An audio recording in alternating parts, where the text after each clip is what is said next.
വിമർശനങ്ങളെല്ലാം ഉന്നയിച്ചവർ ഭരണപക്ഷത്തേക്ക് എത്തുമ്പോൾ എല്ലാം വിഴുങ്ങുകയാണ് എന്ന് മാത്രവുമല്ല, ഈ ഹെലികോപ്റ്ററിന്റെ സേവനം പോലും രഹസ്യമായി തന്നെ സൂക്ഷിക്കുന്ന ഒരു പശ്ചാത്തലമാണ് ഉള്ളത്. വിവരങ്ങൾ ജനങ്ങളോട് പങ്കുവയ്ക്കാൻ പോലും സർക്കാർ തയ്യാറാകുന്നില്ല.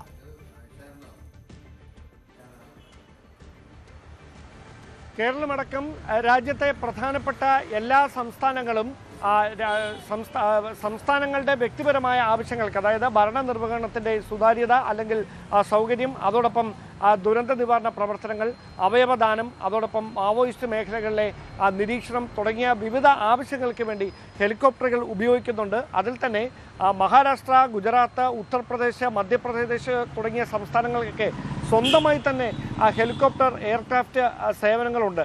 കേരളം ഉൾപ്പെടെയുള്ള സംസ്ഥാനങ്ങളാണ്, കേരളം, അരുണാചൽ പ്രദേശൊക്കെ ഉൾപ്പെടെയുള്ള സംസ്ഥാനങ്ങളാണ് വാടകയ്ക്കെടുക്കുന്ന ഹെലികോപ്റ്ററിൽ ഈ ദുരന്ത നിവാരണ പ്രവർത്തനങ്ങളും അവയവദാനവും മറ്റ് ഈ മാവോയിസ്റ്റ് മേഖലകളിലെ നിരീക്ഷണവും അങ്ങനെയുള്ള പ്രവർത്തനങ്ങളൊക്കെ നടത്തുന്നത്. അതിൽ തന്നെ 2019 മുതൽ 2025 വരെ കഴിഞ്ഞ, അതായത് അവസാന പിണറായി സർക്കാരിൻ്റെ കാലത്ത് ഏതൊക്കെ സേവനങ്ങൾക്ക് വേണ്ടിയിട്ടാണ് ഹെലികോപ്റ്റർ ഉപയോഗിച്ചത് എന്ന ചോദ്യത്തിന് കൃത്യമായ മറുപടി ആഭ്യന്തര വകുപ്പിൻ്റെ ഭാഗത്തുനിന്ന് വിവരാവകാശ രേഖകൾ പ്രകാരം വന്നിട്ടില്ല. പക്ഷേ എത്ര തുക അതിനുവേണ്ടി ചെലവഴിച്ചു? ഏറ്റവും അധികം തുക ചെലവഴിച്ചത് 2019-20 കാലഘട്ടത്തിലാണ്. ഏതാണ്ട് 18 കോടി രൂപയാണ് ആ ഒരു വർഷം മാത്രം ചെലവായിരിക്കുന്നത്. ഇങ്ങനെ കഴിഞ്ഞ വർഷം വരെയുള്ള ചെലവുകൾ ഏതാണ്ട് 48 കോടി രൂപയുടെ വിവരങ്ങൾ വിവരാവകാശ രേഖയിലൂടെ പുറത്തു വന്നിട്ടുണ്ട്. അതിനിടയിലാണ് അതേ വിവരാവകാശ രേഖ പ്രകാരം ഈ ചോദ്യം ഉന്നയിക്കുന്നത് പോലീസ് ആസ്ഥാനത്തെ ഇൻഫർമേഷൻ ഓഫീസർക്കാണ് ഈ കത്ത് ഒരു പൊതുപ്രവർത്തകൻ കൈമാറിയത്. അദ്ദേഹം ചോദിച്ചത്, ഈ വി ഡി സതീശൻ സർക്കാർ അധികാരമേറ്റതിന് ശേഷം ഹെലികോപ്റ്റർ സേവനങ്ങൾ എന്തിനൊക്കെ പ്രയോജനപ്പെടുത്തി, എത്ര തവണ പ്രയോജനപ്പെടുത്തി, എത്ര തുക ചെലവായി, കരാറിലെ വിശദാംശങ്ങൾ എന്തൊക്കെയാണ് തുടങ്ങിയ ഏതാണ്ട് ഒരു 8ഓളം ചോദ്യങ്ങളായിരുന്നു ഈ വിവരാവകാശ രേഖയിലുണ്ടായിരുന്നത്. പക്ഷേ അതിന് നൽകിയിരിക്കുന്ന മറുപടിയിലാണ് വളരെ വിചിത്രമായൊരു കാര്യം എടുത്തു പറഞ്ഞിരിക്കുന്നത്. അവിടെ പറയുന്നത് ഇത് പോലീസ് ആസ്ഥാനത്തെ കോൺഫിഡൻഷ്യൽ ബ്രാഞ്ചുമായി, അതീവ രഹസ്യ ബ്രാഞ്ചുമായി ബന്ധപ്പെട്ട വിശദാംശങ്ങളാണ്. ഇത് ഗവൺമെന്റ് ഓർഡർ പ്രകാരം ഈ കോൺഫിഡൻഷ്യൽ ബ്രാഞ്ചുമായി ബന്ധപ്പെട്ട വിവരങ്ങൾ കൈമാറുന്നത് വിവരാവകാശ പരിധിയിൽ നിന്ന് ഒഴിവാക്കിയിട്ടുണ്ട്. അങ്ങനെ ഒരു പശ്ചാത്തലത്തിൽ ഈ വിവരങ്ങൾ കൈമാറാൻ കഴിയില്ല എന്നൊരു വിചിത്ര വാദമാണ് പോലീസ് ആസ്ഥാനത്തെ ചീഫ് ഇൻഫർമേഷൻ ഓഫീസറുടെ ഭാഗത്ത് നിന്ന് ഈ വിവരാവകാശ പ്രവർത്തകന്, പൊതുപ്രവർത്തകന് നൽകിയിരിക്കുന്ന മറുപടിയിൽ പരാമർശിക്കുന്നത്. അതിനെതിരെ ഈ മറുപടിക്കെതിരെ അദ്ദേഹം വീണ്ടും നിയമവഴികൾ തേടിയിട്ടുമുണ്ട്. എന്തായാലും ഈ സർക്കാർ അധികാരമേറ്റ് ഏതാണ്ട് 3 മാസമാകാൻ പോകുന്നതേ ഉള്ളൂ. അതിനിടയിലാണ് ഈ 3 മാസത്തിനിടയിൽ ഹെലികോപ്റ്റർ സേവനം എത്ര തവണ പ്രയോജനപ്പെടുത്തിയിട്ടുണ്ട് എന്ന ചോദ്യത്തിന് അത് സുരക്ഷാ കാരണങ്ങളാൽ അതീവ രഹസ്യമായി സൂക്ഷിക്കുന്ന കാര്യമായതിനാൽ അതുമായി ബന്ധപ്പെട്ട വിശദാംശങ്ങൾ പങ്കുവെക്കാനാകില്ല. തീർച്ചയായും അവിടെ ഡാനി സൂചിപ്പിക്കുന്ന പോലെ, ഡാൻ പറഞ്ഞതുപോലെ സർക്കാർ അധികാരത്തിലേറി 3 മാസമേ ആയിട്ടുള്ളൂ. അത് തന്നെയാണ് പ്രധാനം. 3 മാസങ്ങൾക്ക് മുമ്പ് തന്നെ, 3 മാസങ്ങൾക്ക് മുമ്പ് ഇതൊന്നും ആയിരുന്നില്ല കോൺഗ്രസിൻ്റെയും അല്ലെങ്കിൽ വി ഡി സതീശൻ്റെയും ഒക്കെ നിലപാടുകൾ എന്നതാണ്. നമ്മൾ പല വിഷയങ്ങളും കണ്ടു കഴിഞ്ഞു. ഇപ്പോൾ PM ശ്രീയെ പോലെയുള്ള വിഷയങ്ങൾ കണ്ടു കഴിഞ്ഞു. മറ്റ് സ്വകാര്യ മേഖലയുടെ കടന്നുവരവുമായി ബന്ധപ്പെട്ട പല വിഷയങ്ങളും നമ്മൾ കണ്ടു കഴിഞ്ഞതാണ്. ഇങ്ങനെ ഒട്ടേറെ വിഷയങ്ങൾ, ആ വിഷയങ്ങളിലൊക്കെ പ്രതിപക്ഷത്തിരുന്നപ്പോൾ പറഞ്ഞതല്ല ഇപ്പോൾ പറയുന്നത് എന്നത് പകൽ പോലെ വ്യക്തമാണ്.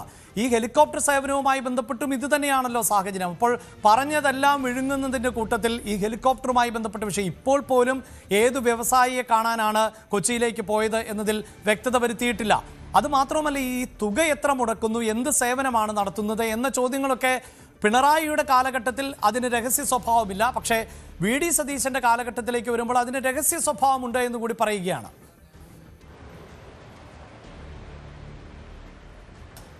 ചിപ്സൺ ഏവിയേഷൻ പ്രൈവറ്റ് ലിമിറ്റഡ് എന്ന കമ്പനിയുമായാണ് പോലീസ് വകുപ്പ് കരാർ വഴി സർക്കാരിന് ഹെലികോപ്റ്റർ സേവനം ലഭ്യമാക്കിയിരിക്കുന്നത്.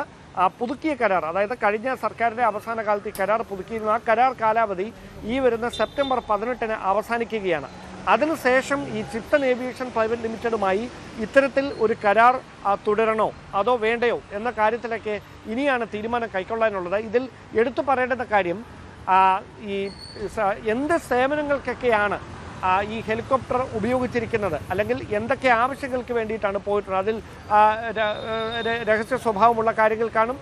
അത്തരം എല്ലാ കാര്യങ്ങളും ഒരുപക്ഷെ പങ്കുവെക്കുന്നതിൽ പരിമിതി ഉണ്ടായിരിക്കും. അതുകൊണ്ടായിരിക്കും പിണറായി സർക്കാരിൻ്റെ കാലത്തെ ഹെലികോപ്റ്ററിൻ്റെ സേവനങ്ങൾ എന്തൊക്കെയായിരുന്നു എന്ന ചോദ്യത്തിനും വ്യക്തമായ മറുപടി വിവരാവകാശ രേഖയിൽ എന്തൊക്കെ സേവനങ്ങൾക്ക് വേണ്ടിയാണ് അത് പ്രയോജനപ്പെടുത്തിയതെന്ന കാര്യത്തിൽ വ്യക്തമായ വിവരങ്ങൾ ഇല്ലാതെ അതിൻ്റെ ചെലവുകളെക്കുറിച്ച് മാത്രം പരാമർശിച്ചിരിക്കുന്നത്. എന്തായാലും ഒരു കാര്യം ഉറപ്പാണ്, വളരെ ട്രാൻസ്പെറൻ്റായ ഒരു ഭരണം അത് കൃത്യമായി ജനങ്ങൾ UDF-ൽ നിന്ന് പ്രതീക്ഷിക്കുന്നുണ്ട്. അങ്ങനെയാണ് 10 വർഷത്തെ ഇടവേളയ്ക്ക് ശേഷം 100-ന് മുകളിൽ സീറ്റ് നേടി UDF അധികാരത്തിലേക്ക് മടങ്ങി വരുന്ന ഒരു സാഹചര്യം, രാഷ്ട്രീയ സാഹചര്യം കേരളത്തിലുണ്ടാകുന്നത്.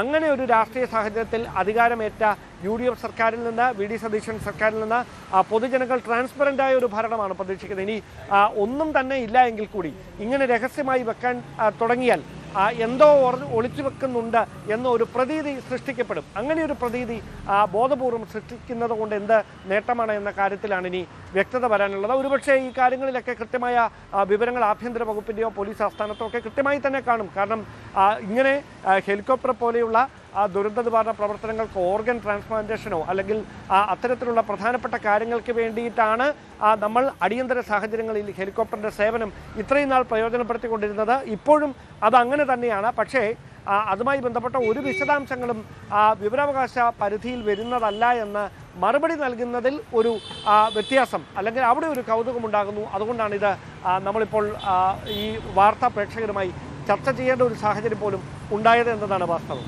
യെസ്, ഈ സൂചിപ്പിക്കുന്ന പോലെ തന്നെ കഴിഞ്ഞ സർക്കാരിൻ്റെ കാലഘട്ടത്തിൽ രഹസ്യമല്ലാതിരുന്ന ഒന്ന് ഈ സർക്കാരിൻ്റെ കാലഘട്ടത്തിൽ രഹസ്യമാകുന്നു എന്നതാണ് വിവരാവകാശ നിയമപ്രകാരം നൽകിയ അപേക്ഷയ്ക്ക് ലഭിച്ച മറുപടി. വിവരാവകാശ പ്രവർത്തകനായ രാജു വാഴക്കാലയായിരുന്നു ഇത് സംബന്ധിച്ച് ചോദ്യങ്ങൾ ഉന്നയിച്ചത്. ആ ചോദ്യങ്ങൾക്കാണ് ഇങ്ങനെയുള്ള വിചിത്രമായ മറുപടി ലഭിച്ചത്. കൂടുതൽ വാർത്തകൾക്ക് News 18 Keralam YouTube channel subscribe ചെയ്യുക.